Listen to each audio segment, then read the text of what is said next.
consultant, and I'm sure Hussein is laughing because he knows there's a place we met.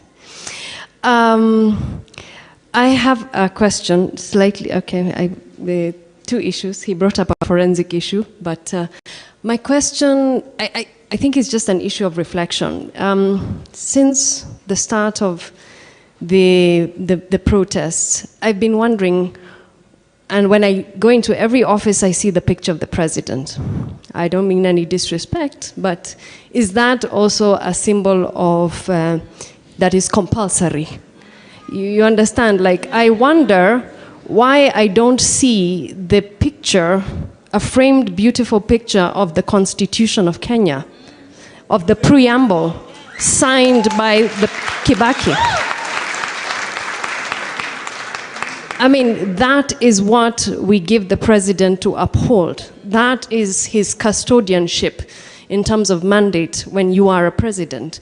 So I think we have to do away with the frills, with that kind of, you know, self-aggrandizement, idolatry somewhat, because it's also, you know, it's behavior modification. You keep seeing this image, and instead of seeing the Constitution, instead of seeing the rules by which we want to govern ourselves as a society, we see a person.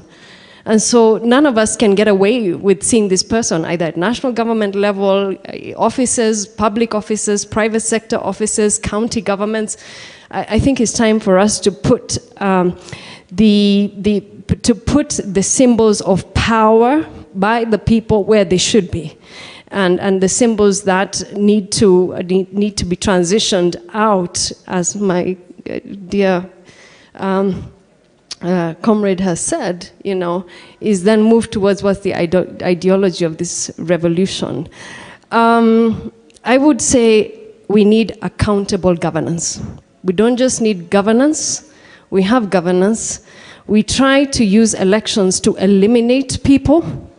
You know, I would say this, I mean, eliminate them out of the competition. Elections have been used to vote people out, but we don't vote in the person we want, because we don't see the person we want. We're just left with two choices, and we choose the lesser, you know, I don't want to say it.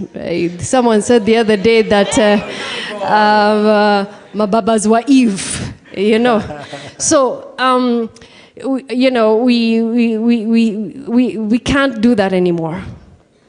And I mean, when I think about all these things, I'm just like, this country is a beautiful country. We have, with everything that has happened, we are here. We are a regional power, we are respected, and we need to move forward from that. But we are now stuck because there is no accountable governance mechanisms in every agency of government, parastatals, sagas, you know, and our priorities are just simply upside down, and our foreign policy is dictated not by us, but by others. And I'm like, we cannot continue like that. We don't want to be the princes that are being ruled by fools. I worked in government for many years. Merit is secondary or tertiary to networks and connections. You cannot change the system from the inside. I tried. I was in government for more than 11 years. You cannot climb. In all those years, I never saw a budget. We were never told, write a budget.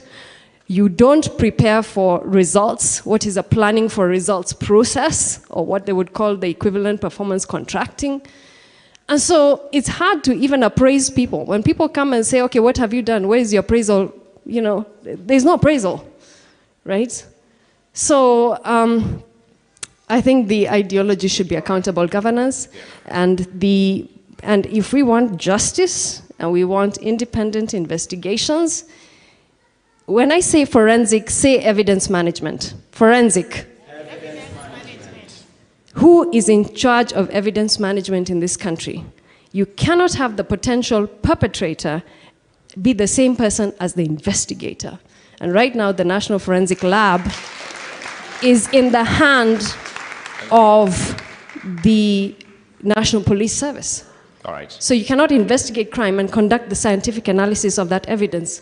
Okay. So half the evidence is sitting with families, and we are here, outside the system, and half the evidence is inside the system. Thank you very much. I have decisions to make. I have many people on space, and I have many people here. And I have audience here. Do I have a lady? I'll come back. Don't worry. We're here. I'll come back. Let me go to space, get one comment, because they're also participating and they want to be here. Daniel, if you can make your comments in a minute or less.